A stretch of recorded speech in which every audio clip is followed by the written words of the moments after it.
Welcome back to the show, James. Thanks for having me. Happy to be here. It's good to have you back. Is this like, what, a third episode now? Yep. I think so. Yeah, third time lucky. Let's make this a good one. Australia's fittest man. Yeah. Well, Yeah, come on. I mean, and the funny thing is You I had can to do imagine that. there's probably some of your competitors listening to this throwing stuff at the yeah, pretty at much. the TV. I don't know whatever you're watching it on, but yeah. Pretty much. Yeah, they would be throwing stuff at it right now. Yeah, but since we seen you last, what's happened? Because obviously you'd finished fifth at the World Games, which was pretty awesome, and then we had you on after you'd had your accident. Yep. Yeah, Yep. that's right. So after you'd smacked it, so just a quick recap for those people that didn't know, is that sort of highest of highs, finished fifth in the world. Yep. And then how soon after did you have that bike accident? So that would have been October. So that would have been 2 months later, two and a half months later. Yeah, just riding my bike and trying to keep up with someone in front of me and came off mountain biking and just wrong spot, wrong tree, wrong time. Oh my gosh. My sons and I are addicted to that GoPro and nearly died. Do you watch any of that? Yeah. I've seen it many times. Like I've seen this guy going down and hitting a tree and I thought, I wonder if that was James. Yeah, it pretty much was. Yeah, just came around a corner, kind of overshot the corner, lost my front wheel, and either side of this stump that was there was just clear space. I could have just landed anywhere there. It was on a hill, so I would have tumbled down the hill, but it would have been a lot better than landing on this tree stump with my head. And then as I kind of hit basically the base of the tree stump with my head, I wasn't riding my bike at the time, and the bike was a friend of mine's, and he loved this bike. So I was also trying to protect the bike. So when I knew I was coming off, I'm just like, protect the bike. Oh dear. So I held onto the bike to try and make sure it didn't land too hard, and then in doing so kind of basically hit the base of the stump with my helmet, like kind of just front on with the top of my head, and then kind of like almost rolled up the tree into my back, and there was a protruding branch that kind of got me right in the middle of my back. Yeah. Did you go back to the tree? And I remember, I remember just laying there thinking, I think I've done some damage. Maybe I've just winded myself. And the boys came back, found me, and they was like, "You okay?" And I was like, "Yeah, I just need 5 minutes." And I laid down for 5 minutes, like just face down, and it's like, I just don't think I can get up. Like nothing is working properly. Like I could feel everything, but just couldn't activate. And so that was an experience. So what damage exactly again, just as a quick recap, what was it? So it was three broken ribs, pneumothorax, so punctured lung. There was two spinal process breaks, probably I would say a concussion. My head felt quite fine, but probably a concussion. And then just some bruising and cuts and things like that as well. That's pretty horrible. And how much was the bike worth? I think the bike was probably like $4,000 or $5,000. Like, you know what? Ditch the bike. Yes. I know. It probably didn't help that we kept swapping bikes. So every time we'd do a run, we'd swap bikes. So you'd get used to a particular dampness of the bike of the mountain bike, and then you would expect to feel a certain way coming out of corners. And we kept swapping around. So I was, probably not the smartest thing, but also I probably should have not been trying to keep up as much. Oh my gosh. But fully healed now? Like you're fully back into it? Yeah. So how long's it been now? It's been 18 months? Yeah, it's been about 18 months. Yeah. And it causes me no issues at all. After about, I would say, as soon as I did the accident, as soon as I had the accident, I went and kind of like tried to just focus on recovering it as fast as possible, because we had an event coming up about 5 weeks later. So I would say it didn't cause me any grief whatsoever, probably around about maybe 3 weeks later. Wow. After that, I was fine. After that, I wouldn't feel any tightness like in my thoracic. I wouldn't feel, like a stitch or anything like too early. So it was kind of like to the point where it wouldn't actually bother me within about 3 weeks. Yeah, at all. Maybe even a little bit less. But it was just a point of trying to heal it as quick as possible and as well as possible to get back to doing an event that I kind of asked a lot of people to come do with me. So we're doing a triathlon. So I'd actually roped in a bunch of people to come do a triathlon over in WA, and it was my idea. So I couldn't have them all go and have all the fun. And obviously, like, I really wanted to compete and be there and, experience this. I'd always wanted to do an Ironman. So it was something I didn't want to miss out on. So it was just a point to just pull everything out of the kit bag and try everything. Make sure I was eating really well, sleeping really well, getting lots of sunlight, getting in the ocean, doing all the good things that I typically do just to recover from training, and put that into trying to heal the bones and the lungs and everything like that as quick as possible. Fun times. Yeah, it's crazy. So fast forward to this weekend. Yep. And 2021. Well, lots happened in between. Yeah. Like you went over to Germany last year. Tell us about that. What's your favorite movie? Cool You Runnings. must get this Cool one. Runnings. Absolutely. Yeah. I watched it a lot as a kid. So Did you? Yeah, I did. No. Seriously, did you think it had anything to do with your decision? Were you inspired by that story? Not necessarily inspired, but more intrigued, because I knew it was an event that was like big adrenaline. I knew it was fast. I didn't know what was required. I knew it was just, judging from Cool Runnings, the movie, I knew that you had to be a decent sprinter, but I thought you had to be, I thought in going into it that you had to be a Olympic level sprinter, like running sub 10 to be, even considered. But just as much about speed, it's also about power and how fast you can move the sled off the line. So having a strong squat and a strong power clean translates into pushing a sled well too. So having someone who can sprint and lift weights well will ultimately give you probably the best push, and that's typically what the best in the world train mostly, like either the Germans or the Swiss or the Americans. So having good power clean squat and sprinting background, that helped. And then when I found that out, I was like, okay, yeah, that kind of works out. I wonder if we have a program here. So I was literally just on YouTube, popped up, bobsled popped up in my feed, and I clicked on it. I was like, this looks cool. And then I actually looked up after watching a couple of bobsled runs on YouTube, looking at the Olympics. I then looked at the old Australian team. I looked up who was in Pyeongchang, and I saw that one of the guys in the team does CrossFit. And I was like, oh, cool. So I reached out to him and I said, hey, let's go with bobsled. Is this like a thing that we have here? Do we have a program? And he's like, oh, mate, you've got to try it. It's the best thing. So Lockie said, yeah, go try it. He put me in contact with the president of Bobsled Australia, and we teed up a trial probably 2 months later. And then about 6 weeks after that, I was in Germany. Wow. Yeah. So it just was intriguing. Like everything that things that typically get me out of bed every day is experience. So I love the experience. I love trying new things, especially if they have anything to do with athletics and have anything to do with, adrenaline or trying something new.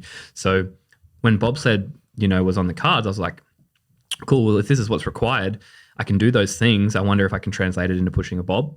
And the guys in the team already that had been working with the team either for a year or a couple of years or a few years, they were just like, they kind of, welcomed me with open arms and, showed me the ropes, told me what to do. And they really helped me out. And when the pilot reached out to me, Evan, he just said, hey, do you want to come over to Europe and push the 2-man bobsled in at the European World Cup? And I was like, yeah, for sure. Let's go. Like at the moment, we're not really doing anything. COVID has kind of ruined our CrossFit season mostly for the majority of people. So I'll be there. And Wow. So 2-man, not doing 4-man? Yeah. So we do both? We're doing both. Yeah. Oh, you do both? Yeah. So did you displace someone or did they retire? Or No. So basically what's happening at the moment is I went over there and typically a pilot will have a couple of brakemen to rotate through. So if you've got say 3 extra brakemen, you can rotate around. Everyone gets a go and has the opportunity just in case someone gets hurt or someone gets sick. So they need a couple of backups. So. Right. And then when we got there, we're just like, guys, we have 3 brakemen here. We have a pilot. Why don't we do 4-man? So when we were there, like this kind of all happened. We didn't even contemplate doing this, but it just so happened that we'd finished a race in Winterberg. We went to then Altenburg to do another 2-man race. And we were sitting there. I was like, guys, next week there's a race in Austria for a 4-man. Why don't we go find a bob and race there? Do you just find a bob? Yeah, it was literally the boys contacted. That's so cool. The boys contacted some. So the good thing about the bobsled community is everyone's very happy to help because it's a fairly obscure sport. Yeah. all the other nations, even though not all of them speak great English, they're all happy to help, especially the Aussies, because this is not you're not a threat. Well, you are now. Typically. So that's exactly right. So that they're happy to help. We're learning, like we're in the infant stage of being competitive in terms of bobsled. They're very in some of those countries, bobsled is like national sport. So that's like they take it very seriously. And so we reached out to a few people. They said, contact this guy. We contacted them. No, sorry, I don't have a 4-man bob. We eventually found someone who had a 4-man bob, but then 2 of us had to drive across the other side of Germany to pick it up. So we drove 12 hours to pick up a bobsled, and then kind of met the guys down in Austria to do, in Innsbruck, to do 4-man bob, which helped us to gain some points to go towards qualifying year, which is this year. So it's basically keeping our doors open for 4 and 2-man. Yeah. And basically I think the way it'll work is for the 2-man, we have a guy that's been in the team for quite some time. I'm the newest to the team, but basically, we're there as help, to help, whether it's being training for Evan. Like basically Evan is the pilot, so he's the only one that drives, and it's, we push the bob. Evan has to navigate. It's like, if you remember Cool Runnings, like the pilot has to make most of the decisions. He, it's up to him to make sure we have a bob ready. It's up to him to make sure everything's double tracked, triple tracked. And then he's also, getting us down the hill. So as soon as we jump into the back of the bob, we're literally putting our heads down, we're holding on for dear life, and we're just like, let's go, Evan, you got to get us down here. So yeah, it's a super interesting sport, and it just comes down to like the smallest degree of error. So it can be the difference, there can be 2 seconds in, winning and coming 40th. For us, like we're behind the 8 ball a little bit because we're a very fresh team, and we're also from a country that doesn't do it very often, but we're still there, and we want to have a good crack. So yeah, it's fun. The guys are great, and the sport it's a rush. Like if you ever get the opportunity to go to a bobsled, like a bob house somewhere or a bob track, you can actually do like a tour bob where you can jump in and there's a pilot who's been, driving the track for 30 years that you can jump in the back of, and they'll take you down. And you're still doing 100 plus K's an hour. Stand aside. I've got it from here.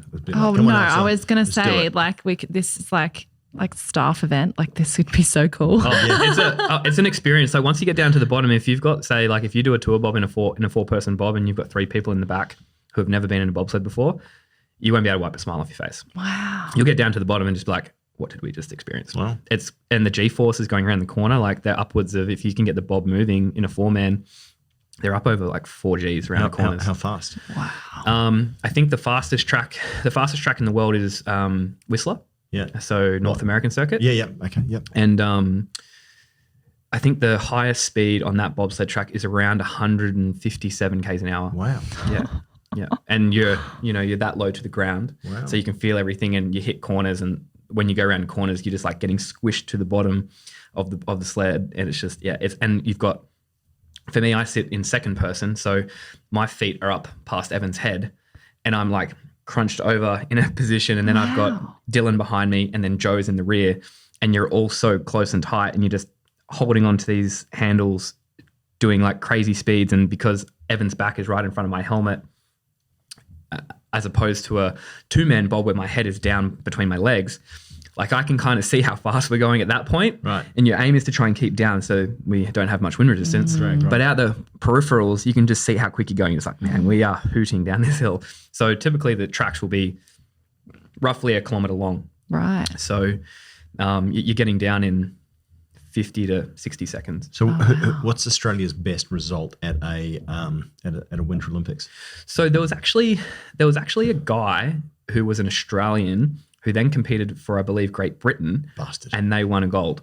Oh, get out. Yeah. So I believe that was... he doesn't count. I believe that was the story. No. I think in recent times, I would say, and I'm not sure if it's changed, but they'll take the top 20 countries.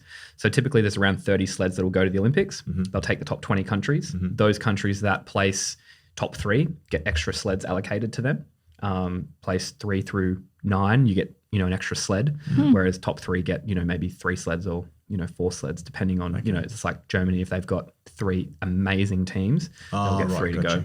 But we just got 1.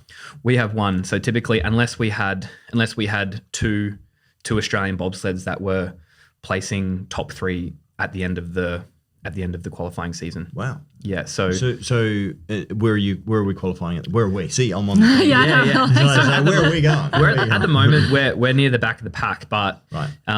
What we have to do in our position at the moment is we really want to qualify for Beijing. So our aim is to go on to the Olympic qualifying season, nail all our races, be in the top 20 countries, whether that's, either 20th or below. But our aim is to constantly get faster. I think it's something with such a fresh team. Some of these guys have been doing it 10 years plus. Wow. Between, Evan and Joe, they've been doing it around 3 years, Dylan a couple of years. I've done 1 season. So, some of these guys have more experience than all of us put together. Wow. So for us, it's about, learning the tracks between, Europe and North America where the qualifiers are.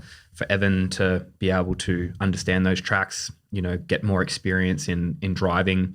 And then for us brakemen as well, it's up to us to make sure that we're on point to be able to get that sled moving as fast as possible, along with the pilot, to get down as quick as we possibly can. And then it also comes down towards the type of equipment that we're using. So there are fast bobsleds, there are slower bobsleds. The skates that you go on make all the difference as well. So having really, really good runners, like the metal skates that you slide down on, making sure they're good too. Making sure the bobsled is prepped and ready to go, making sure there's nothing loose. So there's a lot that goes into it. It's actually it's almost like car racing.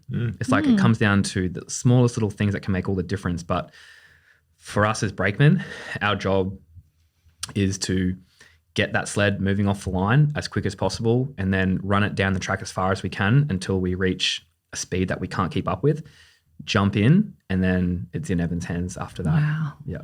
It's crazy. It's fun. It's a really exciting sport. So what's the best run you guys have had as a team? So the boys came at Altenburg.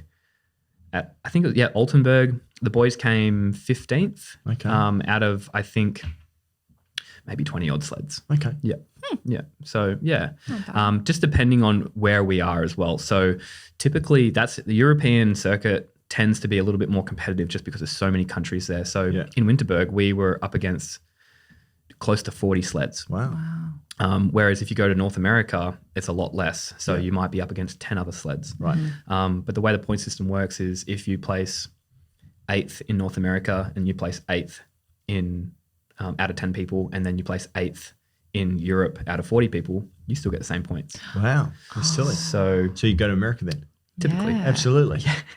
So wow, fascinating. Yeah, it's a game. Yeah, it's a bit So- of it's a very hard when I was first getting explained this, I was like, this is shooting way over my head. You guys are going to have to explain this a few times to me just so I can understand what's going on, what we have to do. yeah, right. Wow. So what changes for like training and nutrition? Obviously CrossFit and bobsledding, you said there's some similarities, Absolutely, but yeah. what changes when you are thinking bobsled? Well, a lot less endurance. Like you don't need any endurance to be a bobsledder. Like it's all about power and speed.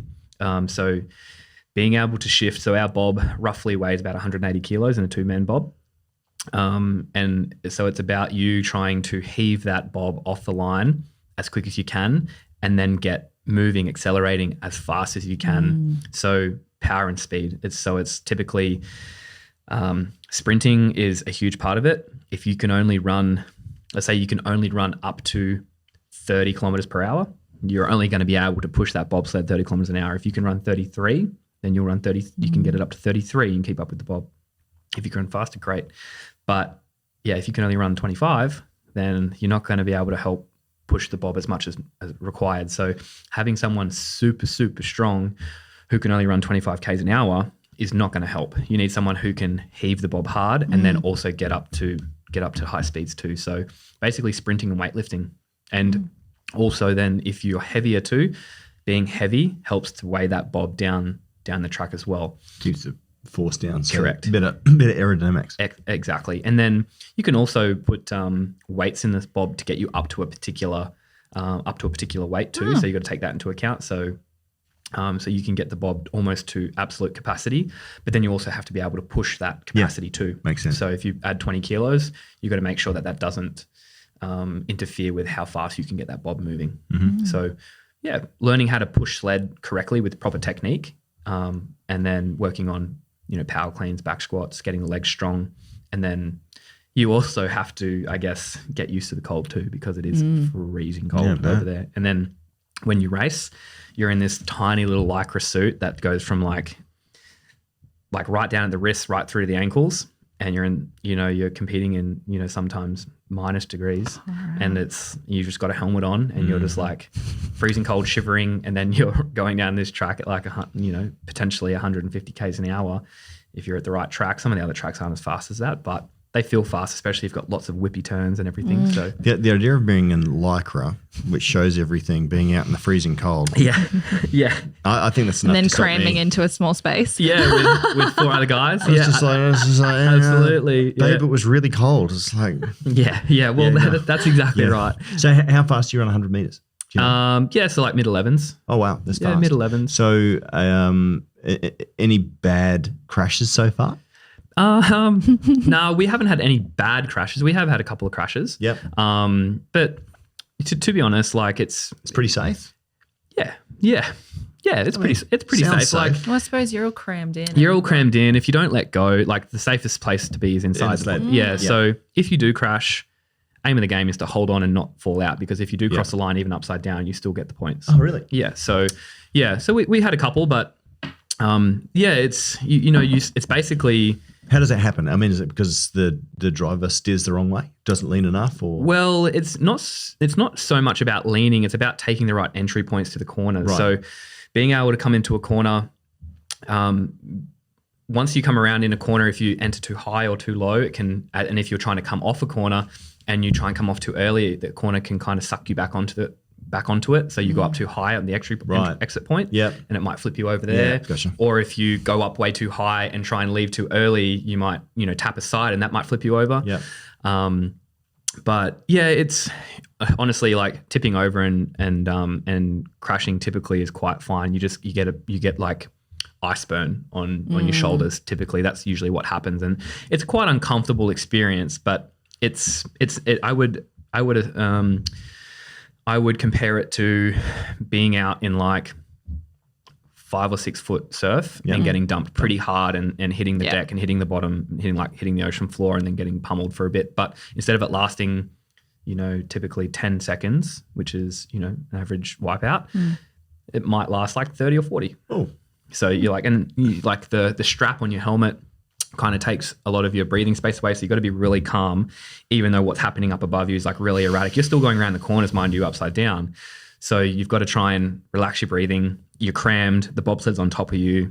Your shoulders are skidding on the ice with not a lot of padding at, 100 plus Ks an hour. So you're just like, okay, I'm holding on. My shoulder is burning, trying to push your helmet into the ice to pull your shoulder off the ice at the same time, not really being able to breathe that much. It's like, it could be an overwhelming experience, but at the end of the day, you'll be fine. Like you just need to put up with, the hecticness at the time, and you get up and you jump back in, you do it again, because that's what you're there for. You signed up for it. So I would probably run away crying. I'm just listening. I'm just like, oh my God. Yeah. Zero. You got to pay to be there.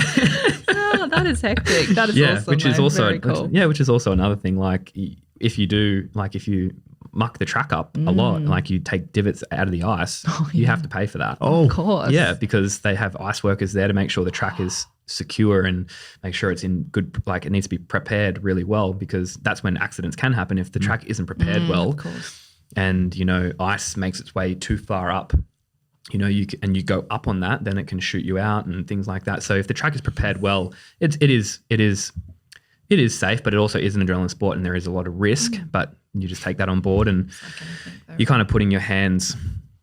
So it's terrible. Yeah, but it is. And the worst is that if you put a hole in the track, they come and kick you in the ice hole as well. Yeah, pretty much.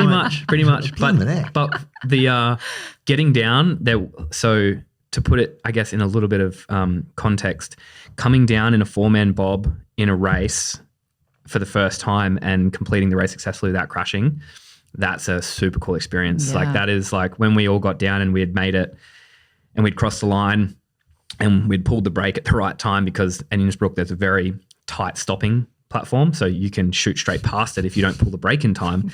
So when and then what happens? Oh, then you hit the end. Or you go up onto the end and there's a bit of a non-ice runway, which is you don't want to hit. No. And it can damage the bob and things like that. So, but completing the races, we had a couple of races there and they were all successful races. We managed to this is another thing, getting into the bob at the correct time, because Evan, the pilot, has to jump in. I have to jump in. Dylan then has to jump in behind me at the same time. We have to stay up for Joe. Then Joe puts his legs between us. And then when he sits, we all have to sit at the same time. So there's to do all this while you're trying to run. It's timing. Well, yeah, and then put your legs where you need your legs go and your arms. And then if they don't go in the right spot, and sometimes you can look on YouTube, but sometimes people don't get in properly and they're sitting upside down or facing the wrong way, or their legs are still sticking outside of the bob when it's going down. Definitely going to YouTube this after this. You can. So there is, many things can go wrong, but the thrill of doing it and doing it successfully for sure is super satisfying, and it's cool. So are they faster than you if they're 3 and 4? So actually, Evan, our pilot, is our fastest runner. Really? So he runs Paralympics 100 meters. So he's actually getting ready for Tokyo at the moment. So he's got a little bit of cerebral palsy. Wow. Yeah. And how fast does he run? His best time is 10.79. Wow. Yeah. So, and us boys that are behind him, I would just say that we're all running probably mid to low 11s. And then typically a little bit stronger than Ev. So we work a lot on, squatting and power cleaning, and our numbers there are probably a little bit higher. But then Evan has his turnover rate's pretty exceptional, especially when he's really primed and ready for races. So 10.79 is his best. But yeah, he can, at the moment he's prepping for Tokyo, and yeah, hopefully he's running, sub 11s by the time we get ready for season. So did you fit in quite seamlessly to the group, or did you have to increase your training to? So I typically like to do sprint work throughout the whole year anyway. And then I just basically cut down the amount of endurance I did, cut that down, worked more on just lifting. And then I sprinted an extra 2 sessions a week. So and when you do that, you do get mega strong. Like when you take out the endurance side of things, strength numbers go through the roof. So, cleans would go from on an average day, maybe hitting 145 kilos, just, maybe at top end on an average day while doing endurance. You're more so hitting 155, 160 kilos. And squatting, when 180 kilos feels heavy, doing 200 feels quite comfortable. And you're just wow, and just taking out, the conditioning side of things and just adding in just strength and sprinting to get those fast twitches going can make all the difference. So the training didn't change too much. I just basically removed a little bit of endurance. Fascinating. And what about the nutrition side of things? Did that have to change a lot, or? No, I kept it pretty much the same. I don't typically ever fluctuate weight that much, no matter what I do, even if I'm doing mega endurance stuff or if I'm doing mega weightlifting stuff. I usually sit around 88 kilos and it doesn't typically change. Heavier end, if I really force myself, I can get up to around 91. And then if I was 91 kilos, you would want to be running sub 11.5, and then, you'd want to be, squatting 220 at least, so that's probably where you'd want to be really prepped, and then be running super quick. Basically, for the sprinting side of things, at least your 30 meters needs to be exceptional. Yeah. That first 30 is crucial. Yeah. So it's interesting. Because you did nippers when you were younger, didn't you? I did, yeah. So that beach running is really good for explosive start. Well, yeah, actually, Joe, the guy who sits in the back of the foreman, he was a flags beach sprinter. So that's what his background was. And then, he got, put on some huge strength numbers, put on a bit of extra weight to push the sled, but sprinting background. So people that don't know, nippers, is basically as a junior running on the beach doing they put a flag in the ground, you've got to run and dive for that flag and get it. Do they do it in other countries? The US would do it, wouldn't they? They do, yeah. So they do it, but it's definitely, I think it's most popular Aussie, here. Yeah, it's very Aussie. Yeah. Yeah. And just before we change over into CrossFit as well too, do we beat Jamaica? Good question. They beat us in the 2-man, but we beat them in the 4-man. Good. There you go. And do we beat New Zealand? Good question. They actually haven't submitted a team, so we didn't get to compete against New Zealand. But they potentially, we're unsure yet of who's actually putting a team in for this coming season. And they may be there or may not be there. So we're not sure yet. But if they do go, Yes, we will beat them. Okay, then I'm Australian. Yeah, I was going to say Jeff was just deciding. Yeah, I was just deciding. Which part of the- it's like part of the Australian team. Yeah, that's good. Okay, so switching over onto CrossFit. So we've just done the Torian Pro. So semi-finals. Semi-finals. Yep. And we were sort of just having a real quick, catch up before. But how did it all go? Yeah, so Torian, so that's to qualify for the Worlds. Yeah, so basically we went through a bit of a different process this year to qualify for the CrossFit Games, which Thank you, was COVID. Yes. So basically we did the Open, which is a worldwide competition. From there you go through to quarterfinals, and quarterfinals is the top 10% in your region. Mm-hmm. Our region is Oceania. Yep. So if you qualified in the top 10%, I think we had 9,000 competitors in the males. So the top 900 went through to quarters. Yeah. Then you had to place top 30 out of that 900 to go through to the semis, which was Torian. I came in at 18th in that competition. And then Torian this weekend, it was an epic competition. Loved it. Like, it was very well run. The events were great test of fitness. I ended up finishing 4th. Yep. They take the top 3 straight to the games. Of course they do. Yep. So, and then... And do you want to give a shout out to the top three males? Yeah. So Royce Dunn, he won. Yeah. Then Jay came in second, and then Bade and Brown came in third. Okay. Good. So, and it's typically nice guys. Great guys. No need for any kneecapping or anything. Absolutely not. Okay. No, they are, honestly, they really deserve to be there. They work super hard, and especially like Jay and Beto, they're quite young still as well, and they're doing really, really well. It was an awesome competition, I think, and I would never make excuses for myself. It's just, for me, I felt mega fit. I felt extremely fit going into it, extremely strong, like strongest I've ever been, while also being fit at the same time. Yeah. But it was just execution. Yeah. I executed one event rather poorly. I was very happy with That was the second one, did you say? Yeah, second. So it was 21 ring muscle ups into 21 squat snatches. Mm-hmm. My pet event. Yeah, exactly. One you like. Yeah. We'll have to do it again. Yeah. Yeah. So that one, it was a short, sharp workout, but because the time domain for that workout is so small, like it usually take less than 4 minutes to get done. So even the space of 10 seconds can make up, 3 or 4 spots. And just my execution in that, I just, had a bit of I don't know what you call it, but maybe red line fever. I'm not sure, white line fever, but I hit red line way too early. I probably didn't strategize the event the best way possible for the day of competing. Yeah. I'd practiced that event before. And I was saying to Elsa earlier, even if I had just done that event and even did say 30 seconds slower than I had done in training, the weekend would have been a completely different story. But in saying that, I'm not going to ever use that as an excuse, because the other boys had to deal with bad events too. So, sometimes things go really well, sometimes things don't. But for me, typically, I pride myself on being a consistent athlete. So rocking up, and it doesn't have to be a win every time.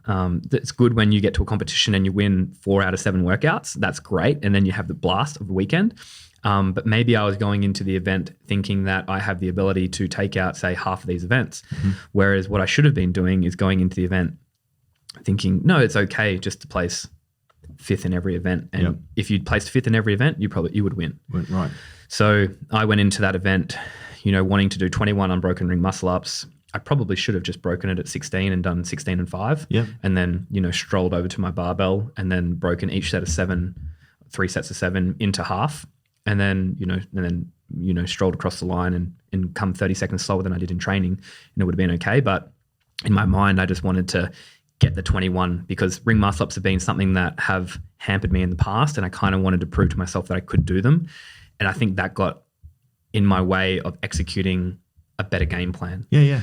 So that's on me, like completely on me. But hey, I've been doing this like a decade now, and you're still learning, and you never stop learning. But it's, I think it, even now, I look back and I go through scenarios in my brain. If I just did that, or if I just went a little bit faster there, or if I, just tweak this a little bit, you envisage a different outcome, but it's like, it's a learning experience, and, I'll take that on board. And, I still had a fun weekend.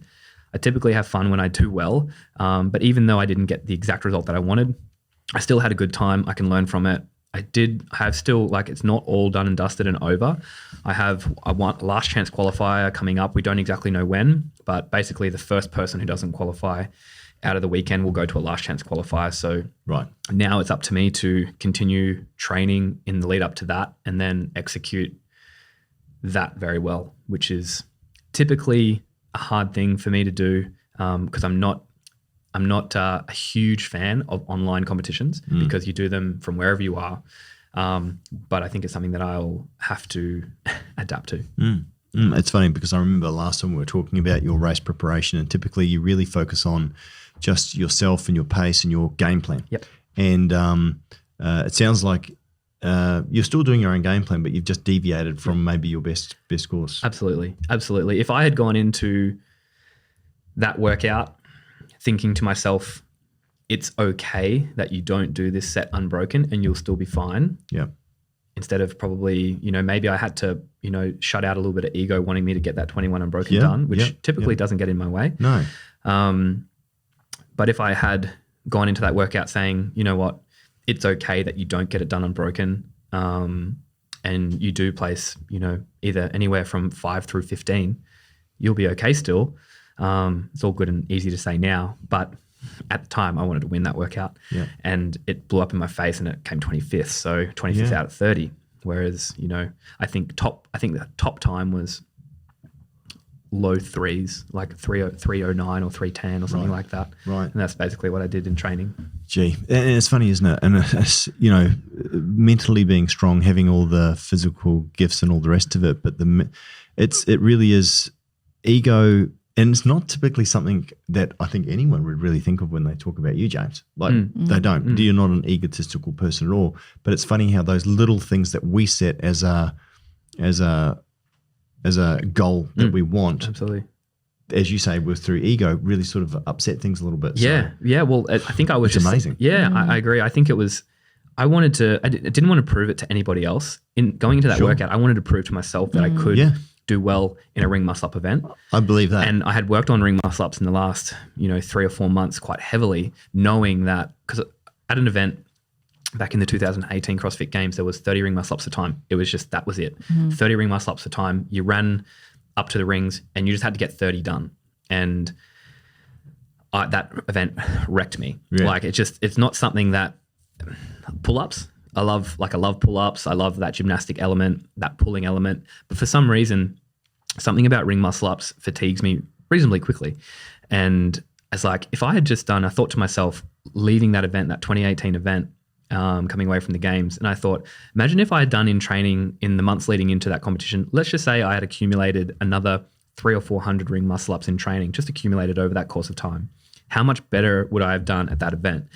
So knowing that was a thing, during this process, I had done lots of ring muscle ups, did it extra in training, like it wasn't part of my program, but I did a bit extra to work on that capacity.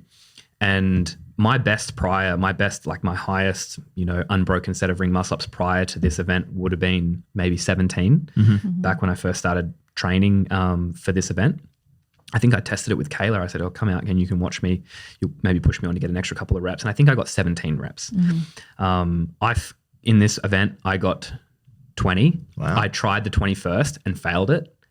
And that ruined me. Like getting up to the ring and pulling into a failure position and then falling back down and then having to wait 10 or 15 seconds before you can jump up and then redo that, just costs time. And then the snatch work and then the snatches after that just really fatigued. Whereas I should have just gone, okay, I'm feeling this way at 15 reps, 16 reps. I probably could jump down, have a quick shakeout, jump back up, finish the last 5 or 4 and then move on. But I think it was just something was ingrained into me that I wanted to prove to myself that I could get this workout done really well. And that got in the way of me doing well. So I think being intuitive when you're on the floor, even though you have a game plan, stick to your game plan as much as you possibly can. But then also you need to be, if you want to be a great competitor, you need to be intuitive to how your body's feeling, and you need to adapt on the fly. And if you don't do that, it can cost you points and it can cost you a trip to the games. It's funny, and I know it's slightly unrelated, but have you ever heard about these guys, these free climbers? Yeah. So I was watching this thing the other day about this free climber, and I think he was Japanese. Yep. He was definitely from the Asian. And what he would do is he'd get out and he would climb up the side of these buildings, and then he would hang off the side of these buildings and then do 2 chin-ups. Have you heard of this? I think I've heard of this, yeah. So this guy was amazing, and he kept pushing himself further and further. And definitely when we talk about ego, and unfortunately this has got a bit of a tragic ending, but the guy went out, he couldn't go all the way to the top. And typically, a lot of the times he has a spotter with him as well too, just to sort of get him. So he got out and he climbed up like half the building, and he got up there, and obviously he was on his own. He was tired, his fatigue, and then he did his signature move, hung himself off the edge, and he would do 2 chin-ups. Oh no. Yep. He should have learned his limitation. Yeah. And of course, the difference is tragic because he couldn't get back up again. It was horrible. Yeah. But the funny thing is I guess those things where you put in your mind, I must do this, as opposed to, and James, as I said, nobody I think would ever say that you're egotistical. And it's just interesting to hear, obviously, the difference between success and failure that you can. Look, by the time you're 85, mate, you'll know it all and you'll be just think how awesome you're going to be when you're 85. I know, yeah. In my head, there have been times where I haven't pushed myself enough, and I've thought probably should have gone for that workout a little bit more. Yeah. And that's what I did in the 2019 CrossFit Games. I kind of rolled the dice a bit more, and that paid off really well. Yeah. And then I got a good placing. Yeah. And that made that event all the more better. Yeah. So I think that's why I also wanted to do it now too. But then there comes a point where sometimes you roll the dice and it pays off, and then sometimes you roll the dice and it doesn't. This time it didn't, but not in saying that I'll never do it again, but sometimes you kind of just got to go with it. Like if I had completed those 21 and then had, completed the snatches how I would have liked, it would have been a huge point difference, and it could have paid off, and I might have won by the biggest margin I ever have. So good point. It's really unknown, and I guess that's the cool thing about competing. You never know what you're going to get, and if you don't let it get to you enough that it makes you want to be better, but don't let it get to you enough that it puts you off so bad that you never want to compete again. Exactly. Yeah. So you need it, like you said, you need to roll the dice. Absolutely. Like you can't not roll the dice.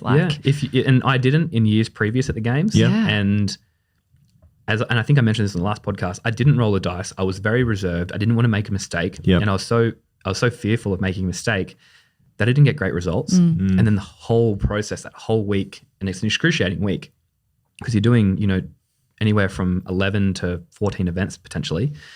And to go out there and to constantly not place well every single event, and you're so sore and you're getting tested, and you come from a position where you're typically winning to then constantly losing, like it doesn't make that whole week a very fun week. No. It's like if you can just have a couple of golden moments where you do win an event, or you do have a great event, or something is executed perfectly, it just makes it all the worthwhile and it brings you back. But in 2016, 2017, and partially 2018, I did have more good events there. But those first couple of years of competing at the games, there was more times at those events where I was more so percentage-wise, a lot more frustrated at myself than I was stoked with my performance. When I kind of let it go in 2019 and just said, you know what, I've been to the games 3 times. I've got nothing to lose. Yep. I'm just going to go out there and I'm going to hit these workouts with everything I've got. And, and if it pays off, great. And if it doesn't, what have I got to lose? And it paid off really well. And 98% of that competition, I was like, okay, this is great. Whereas the other time it was like 98% of the competition, I was like, oh man, James, what are you doing? You owned that assault bike in 2019. No, I am serious. I was just about to say, I get onto the assault bike probably at least 3 or 4 times a week. Yeah. Not a day. And every time I jump on it, I kid you not, I think of you on that freaking assault bike and go, man, I wish I could do that. Yeah. I wish I could do that for how long did you do that for? Was that 2 minutes? No, it was only a 30-second sprint. Oh my gosh. It was a 30-second sprint, but Your 30-second sprint, I still remember that just going, oh my Lord, no wonder you're flipping ripped. That was a rolling dice moment. You smashed that. It was a great event. It left me did you see me in the event after it? Yes, we did. On the ground. But we knew that you had made the calculated risk. You wanted to win, and you got the prize money as well too, Exactly. which is nothing to be sneezed at. Yeah, exactly. So it was a great event. Like that, typically what it was paired with. If it had been paired with something different, would have approached it a different way. But knowing that toes through rings is a movement that, you know, for me, that's a very comfortable movement. I can do that no matter how tired I am. I can just hang on. My hands will hang on regardless, and my hip flexors will do the work. It's just the way I'm built. Whereas I can do that all day long. Bring muscle ups, different story. Yeah. But knowing that assault bike was paired with toes through rings was the only reason why I knew. Well, my coach called me and said, "Okay, I want you just to completely send it on this first one. Don't worry about event 2. I was like, done. So knowing that was paired together, if it had been 30 cal assault bike and then something else like potentially front squats, I would not have approached it that way. Yeah. Or if it had been snatches or cleans or something different, I would have not approached it that way. So yeah, sometimes you got to roll the dice and sometimes it pays off and it's great. But yeah, it did leave me in a bit of a deficit for the workout too. I was struggling to even do one burpee. Like I went to jog off the line for the second event, which started maybe 2 minutes later. And I went to jog off the line and it brought me back to a walk. Yeah, it brought me back to a walk and I walked up to the set and I just literally it took me maybe a minute to do about 7 burpees. So, but yeah, there is a time and a place. And as we mentioned, it's like a constant learning process even 10 years down the track. Yeah, exactly. So talking about, there's a lot happening in the sports, Matt. I always go to say Matt Froning, but Matt Fraser. Matt Fraser, yeah. 2 great Matts, by the way. Yeah. So he's retired? Yeah, he was retired. Yeah. Yep. So Matt's retired. He has won 5 in a row and has kind of said, yep, I'm good. Wow. And then, yep. How many did Froning get for? Froning, yeah, Rich Froning got 4. So I think he wanted to edge out that and have the title fittest in history. Yep. And Tia will be going for her 5th this year too. Yep. So if she wins this one, that'll be 5 in a row for her. So basically, pretty epic. She'll have the same lineup identically to Matt Fraser. So he had 2 seconds in a row. Yeah. Then he had 5 firsts. Yeah. Tia has had 2 seconds and she's had 4 firsts in a row. Wow. So if she can win this year, which she can, she probably course, will. yeah. She's ridiculous. Yeah. Well, she won on the weekend, by the way, as well. Yeah. In Mid-Atlantic. Yeah. So she'll also have the same title by the end and they'll have the exact same results. Wow. How freaky is cool. that? Yeah, it's cool. It's very cool. Yeah. So I'm looking forward to watching that. So it was going to be a point that if I had qualified this weekend, I would have been trying to make a point to get across to Nashville where Tia trains, to train with them in the lead up to the games, because Tia is actually also competing in the women's bobsled team as well. Is she? I did see that. Yeah, but she went to South Korea. Correct. Yeah. That's Wow. So we have two women's bobsled teams that are both very good. Wow. Only 1 males, but 2 females, 2 female pilots. And so the point was that we were going to try and, do our preparation for the games together and then, get prepped for bobsled season straight after. Cool. But it's not all lost yet. We have last chance qualifiers, so we'll see how we go. But so that was going to be, that was the plan anyway. And then, we're going to obviously go and try and qualify for the Olympics thereafter, Winter Olympics thereafter. So will it be as soon as the games are over? Obviously, I'm talking like as if you're going to the games. If they're doing the games, games are over. Might just lie down right now. Yeah. It's straight into bobsled training. Pretty much. Would probably take a couple of weeks downtime. The load required for CrossFit, because it's so broad, it's just when you're not doing strength training, you've got to be doing endurance training. And when you're not doing endurance training, you've got to be doing lactate threshold. And when you're not doing that, you've got to be working on skills. Whereas for bobsled, especially for a brakeman, the pilot has a different role. He has to be fast and powerful, but also has to study the tracks. Whereas for us, we basically just have to work on push technique, strength and speed and power. So, and then you basically just rotate around that circle there. Whereas, when you're getting prepped for CrossFit, you need to bike, you need to swim, you need to sprint, you need to run long, short, swim long, short, have a net of skills that can be transferred into anything that you could be given. So there's always something to work on, and there's always something you haven't worked on enough. Always something that you haven't worked on enough, because even the best, like Matt and Tia, will get to the games, and typically there will be just one thing. They'll still do very well at that event, but there'll be one thing that may just throw a bit of a spanner in the works, but they'll have to adapt, and that's what being a competitive CrossFit is all about, being able to adapt to whatever is given to you. They typically try and give us something every year that no one's seen before. So it could be, using a hammer to push a block along the ground, say 20 meters, and you'll have to hammer it. But before that, you might have to sprint on the assault bike. And then another year, it could be like climbing a cargo net, or it could be dragging a dummy body with a weight vest on it. Or, it can be anything, doing a workout and then swimming laps in the pool in between doing other exercises. So they're always trying to test us in a different way so we can show how adaptable we are, which is the aim of the game. We want to be, fitness isn't just determined via, running a marathon. Fitness is determined by CrossFit's definition of fitness is being able to have a very broad skill base and having fitness in all types of modalities, strength and power and speed and endurance and stamina. Which is what makes it so really cool. Yeah, it's super cool. And it's always interesting, and it just, it's a challenge, but it's also an experience at the same time, which is why I like to do it, because it's a big challenge. And when you get that satisfaction of being able to, complete an event and you do well. I remember vividly in every other year that I have done well and maybe won regionals or done well at the games, that I'll cross the line and the event would have, just really just like put me into that dark place for a fair while. And I think to myself, when I cross the line and I've done well, all that extra training that I did was so worth it.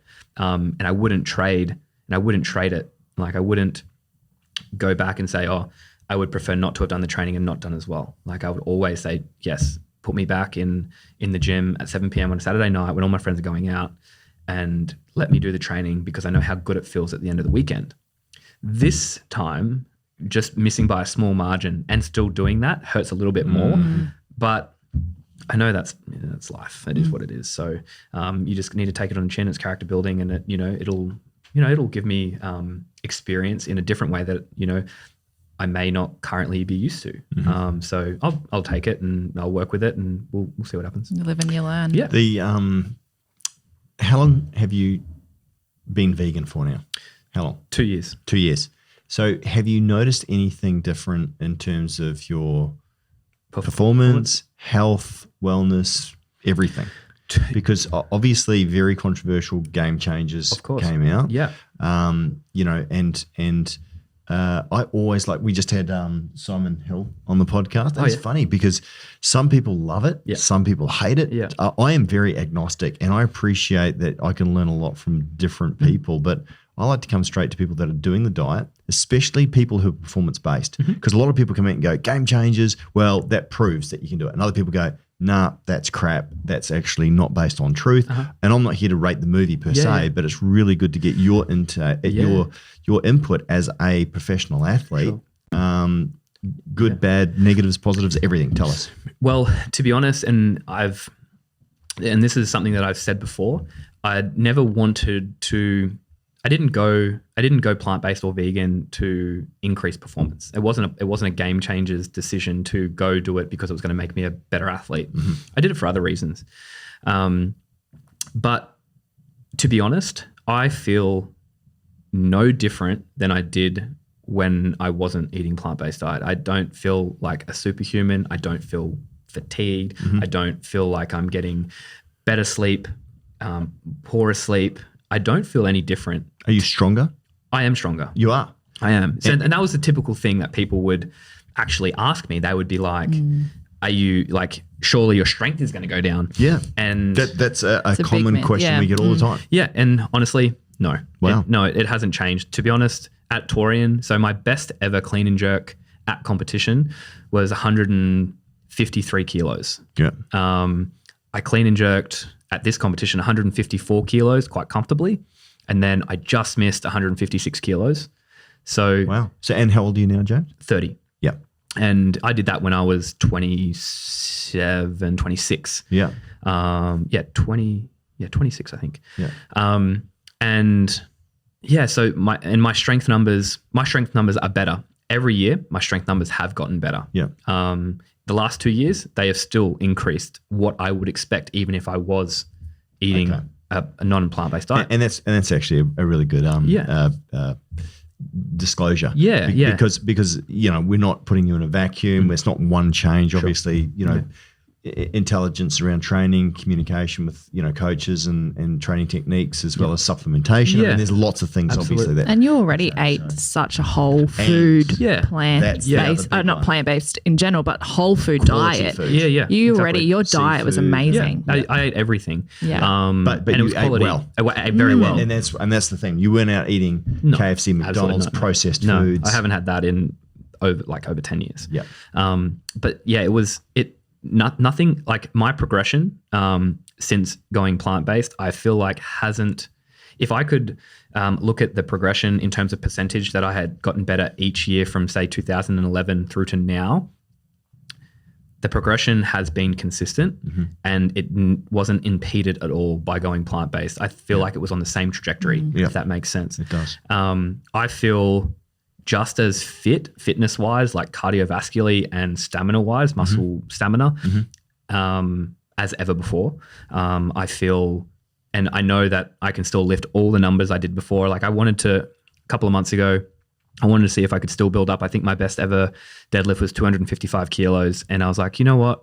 I'm going to see if I can still deadlift at least 250 kilos. And I built up and I pulled a pretty easy 250 kilo deadlift. And it wasn't, nothing has really gotten in the way. I have decreased the amount of protein that I was having in comparison to before. I think roughly prior to this, I was aiming for around 220 grams a day. Roughly now I'm having about 150 to 160 grams a day. Has not changed my weight, has not changed my trajectory of strength gains. I can still get in the pool and still, swim like a sub 17 minute kilometer. It's, everything is on the same pathway as before. I don't feel like I still have bad days and good days. Like, don't get me wrong. So does everyone. Yeah. I'll go into the gym. I'll go into the gym and I'll just feel trashed. But that happened before too. Absolutely. So yeah, you can do it.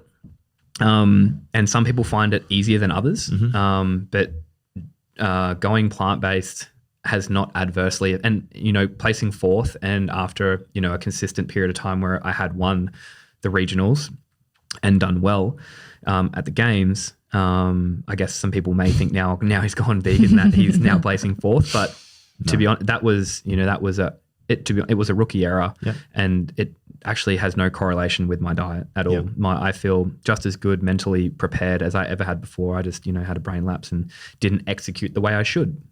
So yeah, I think the diet in particular, as long as it's clean, whole food based, you can do very well. You just have to have it on point. And people think that after having Simon and now James coming in, that we're advocating, and I'm open to anything. You know what I mean? So it's well, like Simon says, though, it's a whole food diet, which is really good for you. Exactly. I mean, you're eating all of your polyphenols. You're probably, and I don't know, I can't remember the last time we spoke, but you're probably eating fresh, local where you possibly can. Yeah, as much as possible. Kayla likes to shop at like farmers markets and things that are grown locally to Adelaide. It's trying to get as many different varieties of plant food in to cover obviously your macro level side of things, but also cover your micro level side of things too, and making sure your body. I think that's actually the big crime that's happening. I think most people are missing on their macros, to be honest. And it's making sure you cover those bases so your body can. I think the body is pretty good at figuring out what it needs to.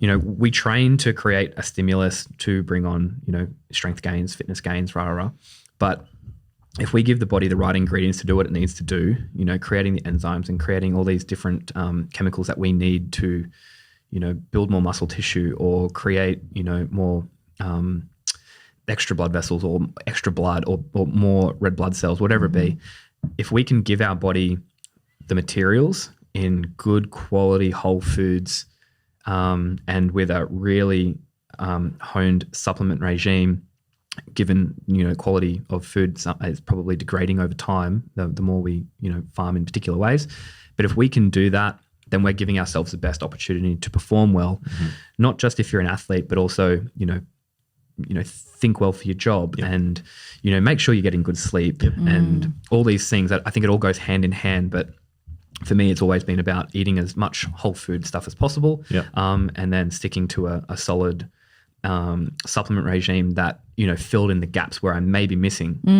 Because I do expect extraordinary things of my body when I compete. Yeah. So I probably should be giving myself extraordinary supplementation to help with that as well. Is there anything that you're missing that you used to have that you don't have anymore? Is there any, I could really go for a steak, or is there anything that you miss? To be honest, I think 20 years ago, it would have been, and from what I've heard, it was very, very hard to eat a varied vegan diet in terms of what you could actually access. Yeah. But for me, there are places that are making eggs from, flax. Yeah, right. And they look exactly like eggs, but they're made from flax. Wow. And they have good omegas and, lots of nutrition. There are obviously places that are doing it too that, are just looking for the sweet tooth. Yeah. But for me, this is going vegan or plant-based, very easy. I can always find a substitute for something that I liked before. But yeah, I think years ago was very hard. Now I don't crave anything. Apparently they're making these mushroom burgers that are supposed to be ridiculously awesome. The slow cooked, slow we pulled went out- mushroom. We went out for my son's friend had a birthday party, and they brought round these sort of nibbles and stuff, and pizza, and it's just like you don't want any of it. And then they brought out this strange looking chip sort of thing, and I'm like, what is that? But it wasn't. It was all sort of bubbly, and I picked it up, and it was actually cauliflower. Yeah. And they had made this into like the best tasting cauliflower thing I'd ever had, and like it wasn't loaded up with fats, and it was sort of air dried with like these nice spices on it. I'm like, even my 6-year-old son was snaffling them. Like it was ridiculous. So it can be done. Yeah. It can be done. Like That's there's always options now. Like, and if you can take the time, I think if you want to go down that path and you're prepared to take the time to learn, and don't expect to do it overnight because you're setting yourself up for failure there. Yeah.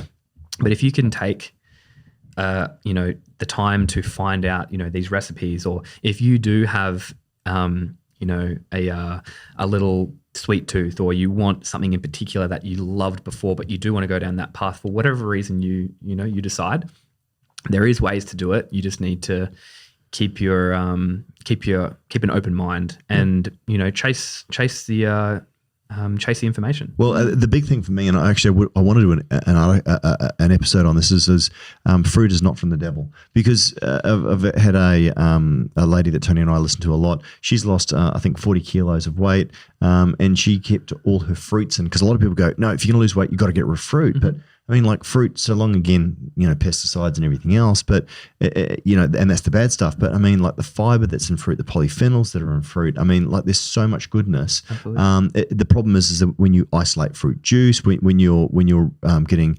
high fructose and high, things isolated from, the fiber and sugar added and all that sort of stuff. Yeah. So you mentioned before about supplements, and we've been guinea pigging with you one of our new supplements that we've got coming this year. So very excited about. Yeah. So I mean, obviously, with regards to plant-based, and it's funny because a lot of people have asked us, "Oh, how come you guys don't have a plant-based protein?" And again, one of the things, if you are vegan, it is a little bit more. You have to be more conscious to obviously get the protein. Absolutely. So we've been asked for ages, hey, can you guys do a vegan protein, a plant-based protein?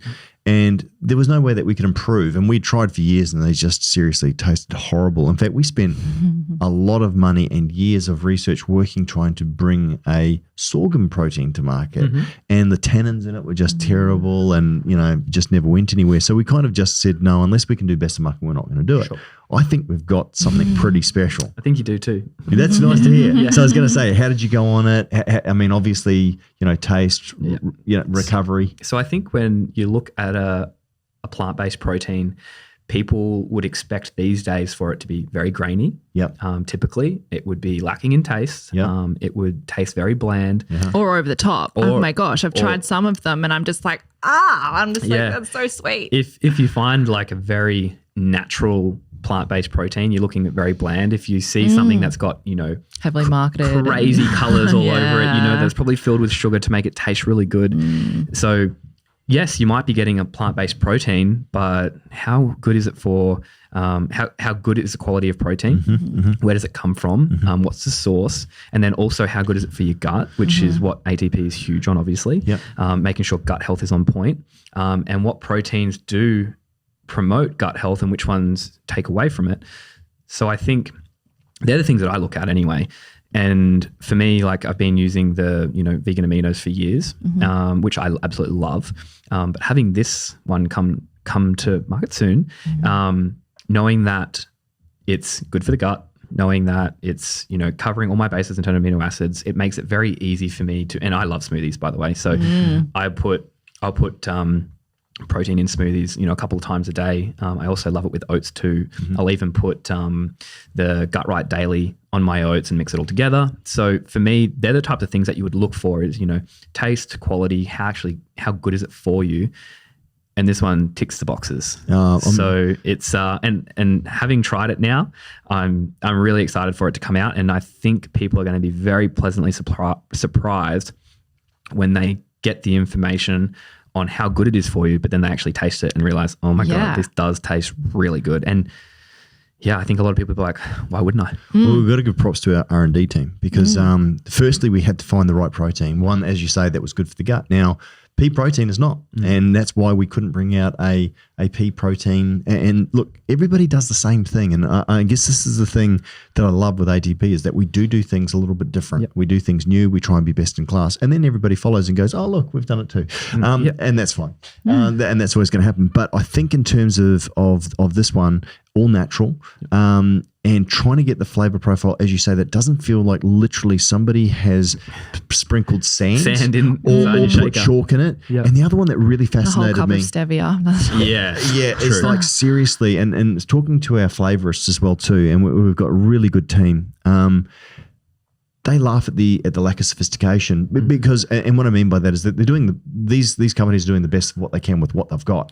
But what they're doing is they're effectively, to mask the bitter notes and a lot of the proteins, they literally throw a truck at you in terms of the sweetness. Now, as you get older, this is where when you're young, you like milk chocolate. When you're older, you like dark chocolate. Right? So absolutely. So your taste buds do change, and we laugh around the office as well too. It's like the old people that go for their cup of coffee and they're like, look, molten is not hot enough. Can you have it so it's just like literally melt your face off, right? That is so funny. I notice that all the time. I do make some coffees back. Do you? Yeah, I do. Yeah. And they're just like extra hot. I'm just like, extra hot? And they're just like extra hot. And it's typical. Yeah, you're right. It's just steam. It's like, I'm just like, how can you do melted my face. It's not hot enough.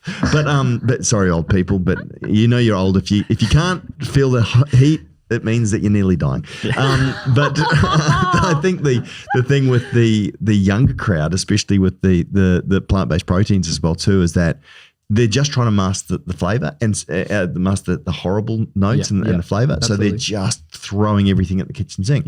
Now, when I tried our plant-based protein, I was like, I'd actually drink this. Yeah, me too. I don't say that of any of the other products, and it's not because it's ours. So, but when it comes out, and I think we're going to be working with you to release that. Absolutely. And that's the reason why we're mentioning it.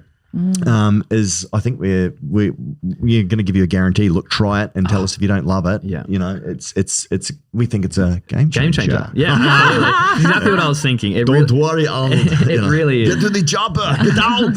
It really is. It really is. I think people are going to love it. Yeah. So and that's cool that you're going well with that. So as far as the rest of your supplementation, the other one that I just wanted to mention really quickly as well too is that we've noticed, especially in the CrossFit community, that beta alanine. It took a bit of a upward trend.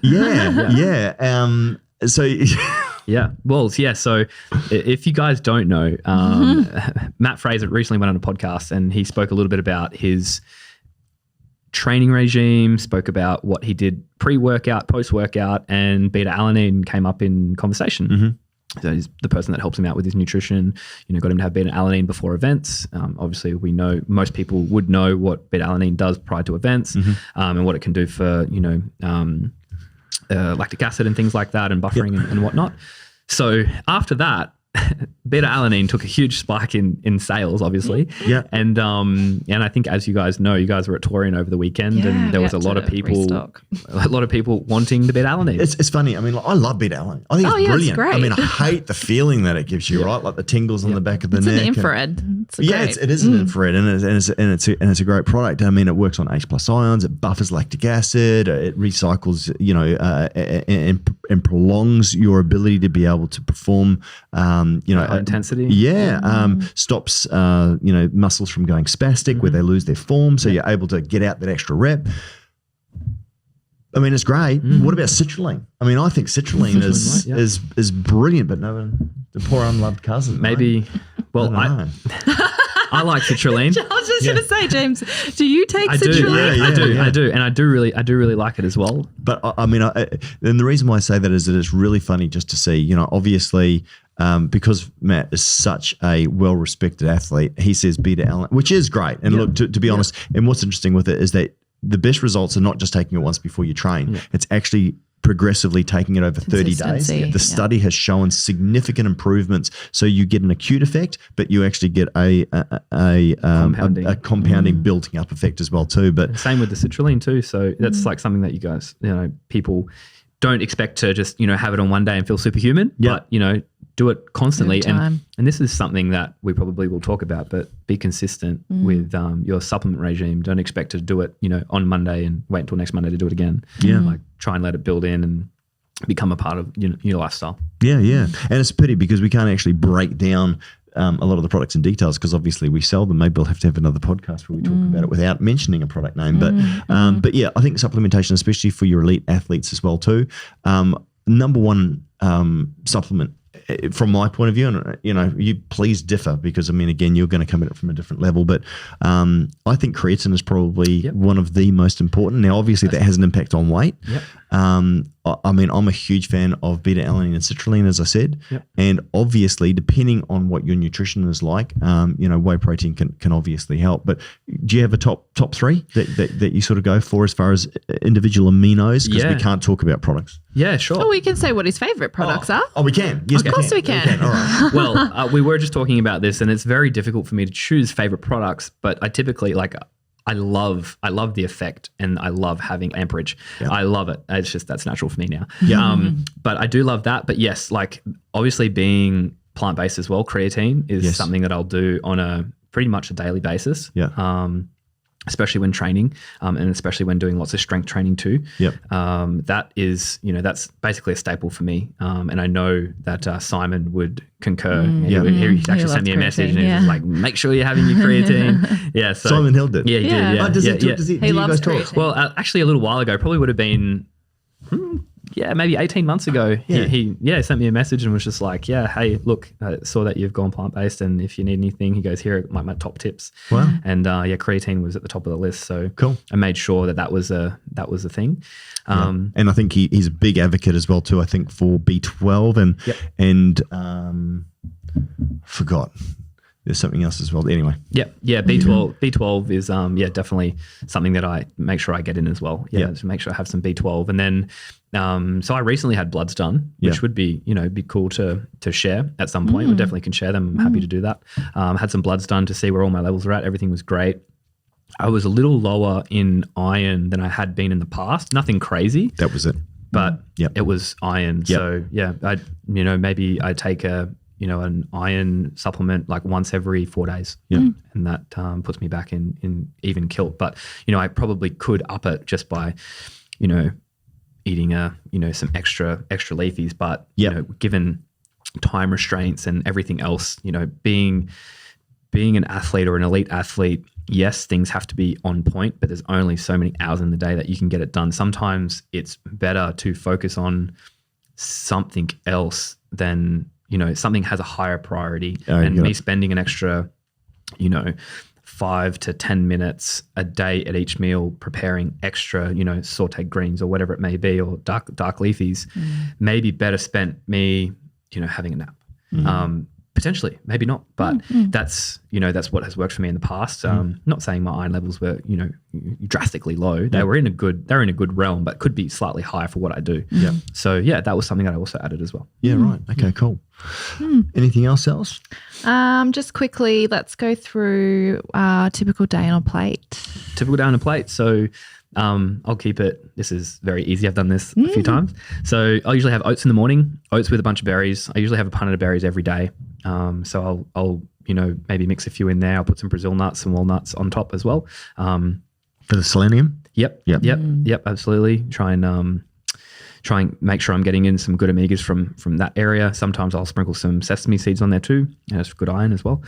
And from there, after that, I'll usually have a smoothie post workout. My smoothie usually contains around 500 or 600 mils of young coconut water. I'll usually put on a little bit of organic maple, just from extra carbohydrates, because I usually do double session.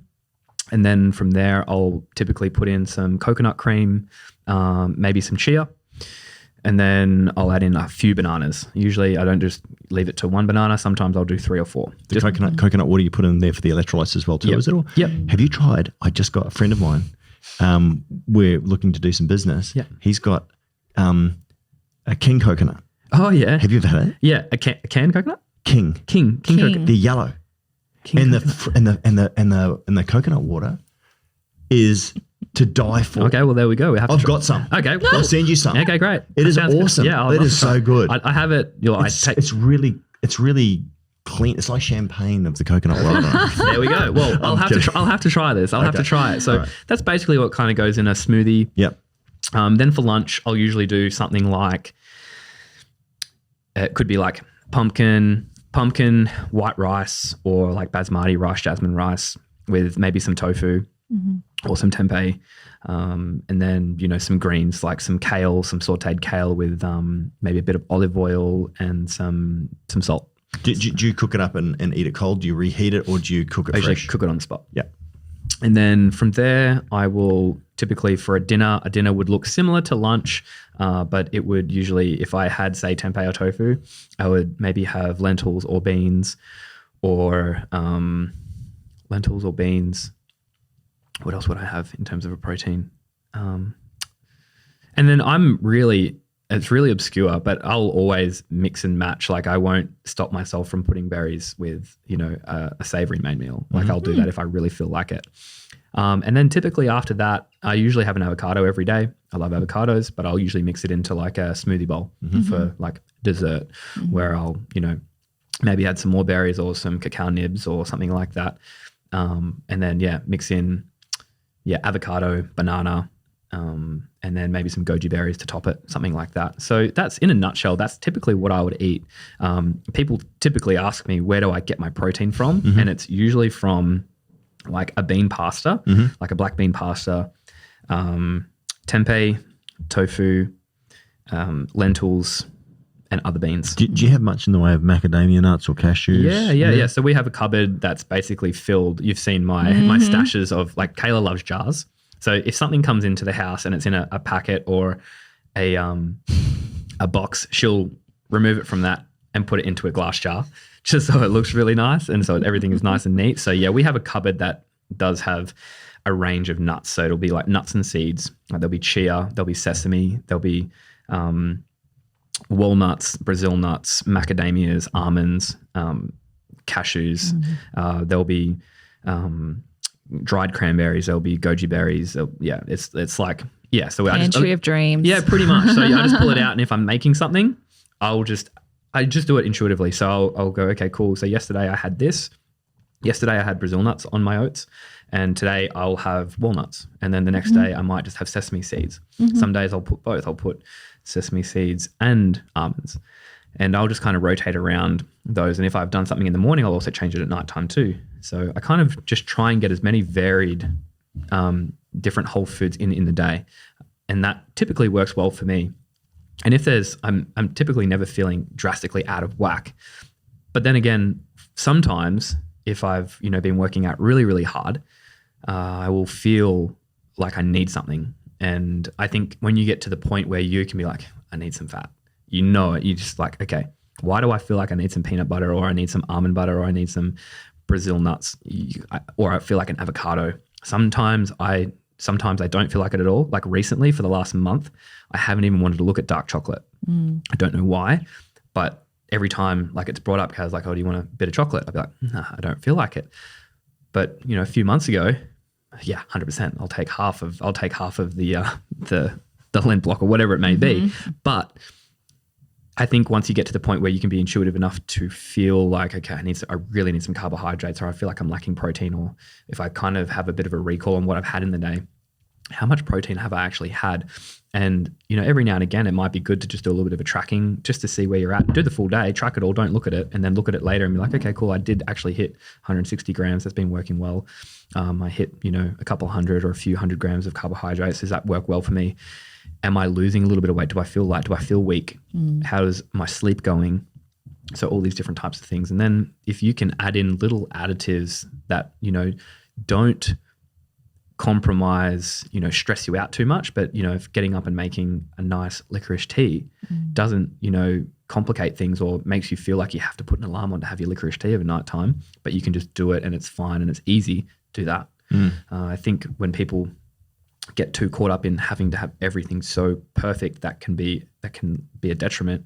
Whereas if you just do it naturally and intuitively over time, these things don't cause you stress and you're like, oh, I really have to get in those Brazil nuts. Like if I don't do that, I'm going to live poorly tomorrow or whatever it may be. So yeah, it takes time. Like this didn't happen overnight. It's taken years and years and years to really figure out. But typically if you go down the, quality whole food path, that's typically what a day would look like for me. Amazing. All right. Lucky last question. We actually asked Simon this question and thought it was a really good one to ask you as well. What is one question you wish you got asked more? One question. Well, I get asked a lot of questions.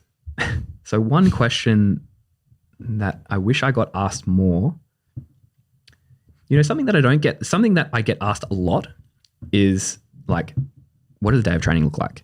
Or what do you eat? How much do you sleep? These are all common questions that you get asked. No one really ever asks me, what is the hardest thing about being an elite athlete? Whereas for me, if I was 20 years old and I wanted to go to the CrossFit Games, I would want to know what is the hardest thing that I'm going to have if I want to go to the CrossFit Games or I want to be an elite athlete.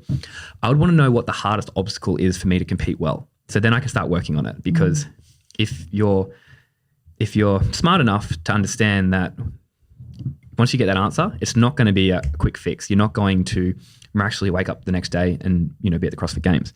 I think you told us in this interview.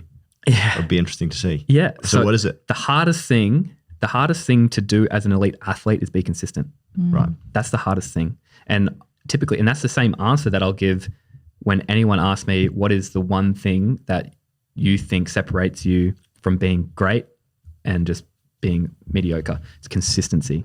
And that's not just consistency in training, but that's consistency with nutrition and diet. If you look at some of the greats, they'll share a very common, they share like a common practice, and they are so dedicated and so committed to what they do. Their consistency in everything they do is impeccable. Like Michael Phelps, he went 5 years without missing a day of training. No matter how he felt, he would be in the pool. Even if he was feeling average, he would get in the pool, get some training done, and maybe not go at the percentage that was programmed for that day, but he might have notched it back 20%. But consistency has always been what separated me from placing 10th at regionals to then making it to the games. That was the one thing. Consistency is the hardest thing to do, but it's also the most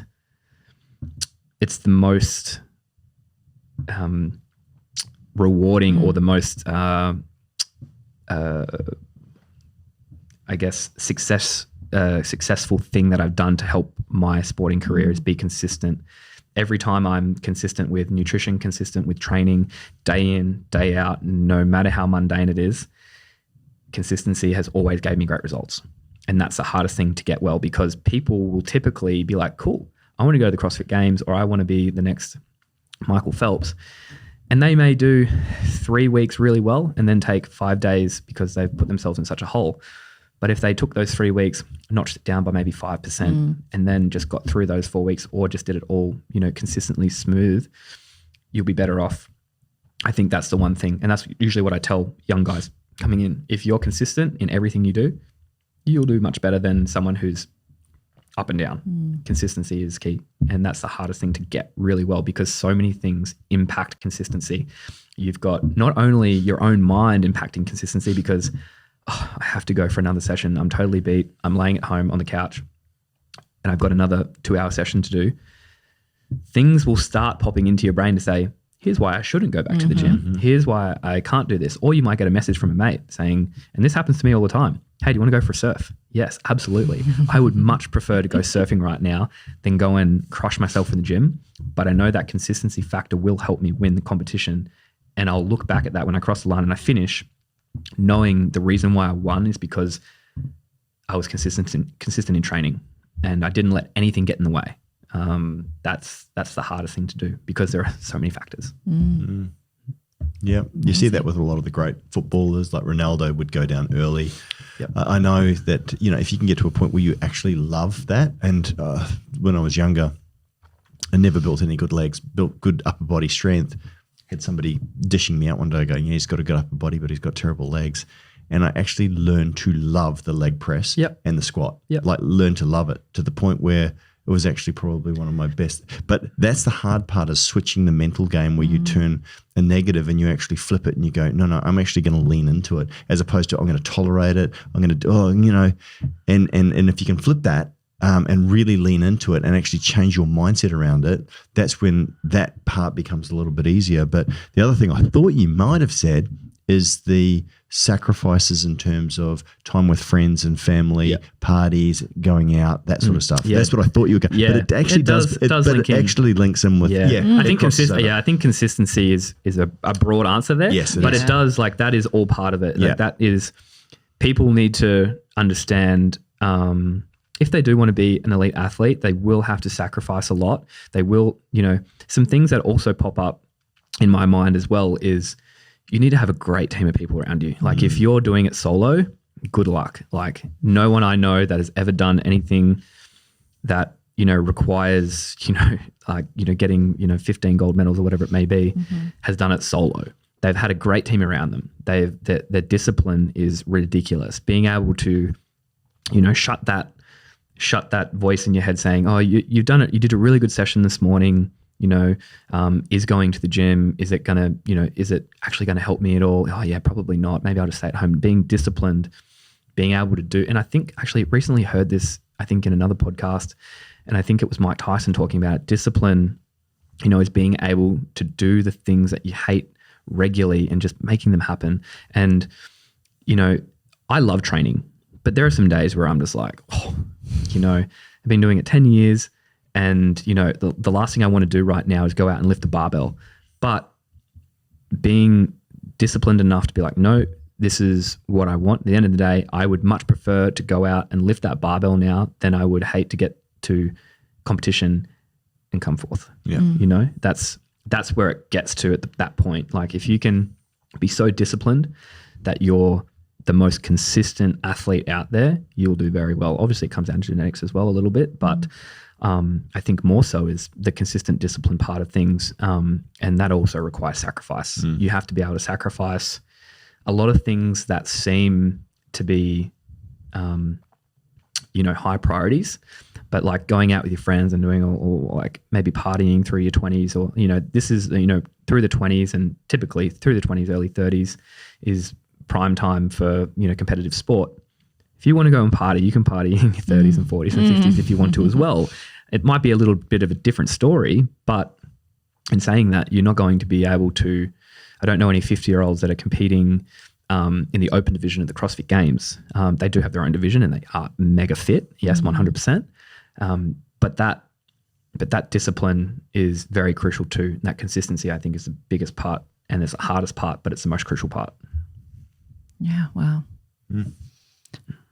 I don't think there's any more questions after that. No, good one. I'm quite blown away. Awesome. Well, thanks, James. My pleasure. Thank you so much for coming on today and all the best. Thank you very much. I'm looking forward to Last Chance Quals. Yeah, that's going to be fun. We'll be watching you and cheering you on from home. And all the best for the bobsledding. Yeah, thanks. Cool. Yeah, hopefully next time when we chat, you'll be going to the Winter Olympics. And Fingers crossed, Beijing. Yeah, absolutely. Let's maybe hope that, realistically, you guys put in an awesome performance, get an Australian best, and then all the other teams pull us a competition Stephen Bradbury style. Yeah. You slide across You never know what can happen. Absolutely. Hey, Gotta be in it to win it, we right? might get really fast. Who knows? Absolutely. Well, with you on the team, I reckon anything's possible. Australia. Yeah. All right. Thanks, James. Thanks, Thanks a lot. James. Thank you. Take care.